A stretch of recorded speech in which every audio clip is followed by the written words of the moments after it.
Dépêche Mode, ça a 30 ans au moins cette affaire-là, non? Oui, non? Oui, j'étais tout petit, moi. Ouais, bah, vous étiez encore dans le panier, hein. À peu près. Même pas encore déposé sur les marches de Télématin. On commence avec qui? Avec du basket, championnat de France Pro A, ça se joue au meilleur des 5 matchs. Et comme l'an dernier, c'est Strasbourg qui se retrouve face à Limoges.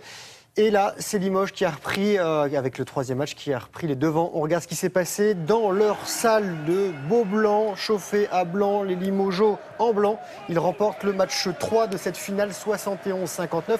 Limoges, champion de France en titre, qui a repris les commandes de la série après une défaite à Strasbourg dimanche dernier. Les Alsaciens, eux, sont vice-champions de France. Ils tenteront de revenir à 2 victoires partout demain, mais ce ne sera pas simple. La rencontre se déroulera à nouveau en Haute-Vienne. Limoges a déjà 10 titres de champion de France. Strasbourg, un seul qui remonte à 2005. Les Strasbourgeois ont participé aux 2 précédentes finales. Et quoi d'autre? Du tennis avec Wimbledon qui débute dans exactement 10 jours. Ah bon? Voilà. Et on a des Français qui sont sur le gazon en ce moment et qui se promènent sur l'herbe.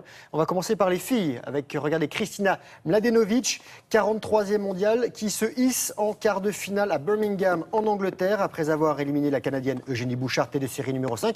La Française a éliminé une autre tête de série, la Tchèque Barbara Strikova, tête de série numéro 10. Ça joue. Classée, elle, Strikova, 28e mondiale. Le score 7-6-6-2 en un peu plus d'1h30 et Mladenovic affrontera au prochain tour la meilleure joueuse de ce tournoi, la Tchèque Simona Halep, qui est numéro 3 mondial. Gaël Monfils, il va bien. Lui, il est à Halle en Allemagne. Lui aussi, il s'est qualifié pour les quarts de finale. Le Parisien, 16e mondial, a disposé du Kazakh Mikhail Kukushkin, 59e. Victoire de Monfils en 2 manches, 7-6-6-4. Les 2 garçons, en fait, s'étaient déjà rencontrés, mais c'était en 2012 et Kukushkin s'était imposé. Au prochain tour, Monfils sera opposé à l'Italien Seppi, que le Français a battu 3 fois en 4 confrontations. Les Jeux européens à Bakou, capitale de l'Azerbaïdjan, sortent de Jeux olympiques, mais réservés à l'Europe. Première édition, 49 pays, 6000 athlètes, 450 Français, 20 sports, dont le taekwondo.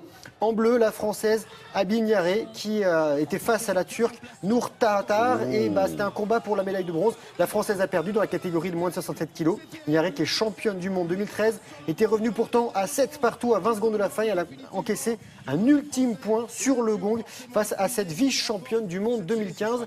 Pour l'instant, la France a 9 médailles, dont 2 en or. On est loin des Russes, très loin, qui eux ont 40 médailles, 22 titres, William. On a déjà fait ça, le taekwondo d'un peu plus près, non? À tester pour un samedi matin? Ouais. Ah non, on n'a pas fait. On n'a pas fait, parce que là, on ne sait pas quelles sont les règles, où est-ce qu'il faut taper, où on a le droit de taper.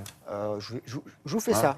Je reviens, je me fais charcuter, je reviens et voilà. Charcuter, parce qu'il a une épaule qui est en débris. Là. Bon, mais parce qu'à force de en faire... septembre, je vous promets, je vous le fais. Oui, ce serait bien. Et quelque chose qu'on a testé et dont on parlera demain matin, la Volvo Ocean Race, c'est de la voile. Oui. Ça se passe en ce moment, c'est un tour du monde à la voile en équipage. Regardez ces belles images dans la remontée de la Manche et l'arrivée en mer du Nord. C'est la 9e étape. La dernière étape, c'est le bateau américano-turc Team Alvemidiaka qui a été le plus rapide, qui est arrivé le premier à La Haye. Ensuite, les bateaux iront à Göteborg en Suède. Et pour cette 12e édition, 7 bateaux en compétition, des monocoques de 20 mètres, tous les mêmes, 8 équipiers à bord, sauf pour le seul bateau 100% féminin, skippé par Samantha Davis, Team SCA. C'est ce bateau, c'est à bord de ce bateau que nous étions et nous irons voir ça demain matin. Changement de décor, direction la Haute-Savoie, la Clusaz, Roque des Alpes, 2 semaines avant les championnats du monde de VTT marathon en Italie.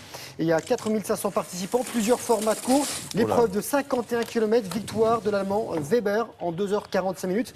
Il devance un duo tricolore Griot et Arnaud. Et chez les dames, la Française Hélène Marcouir qui, elle, s'impose. Elle sera aux mondiaux, donc une bonne chance de médaille. Et on va terminer, William, avec un sport mécanique rare à la télé. Bienvenue sur le circuit du Castellet dans le Var pour le Grand Prix camion.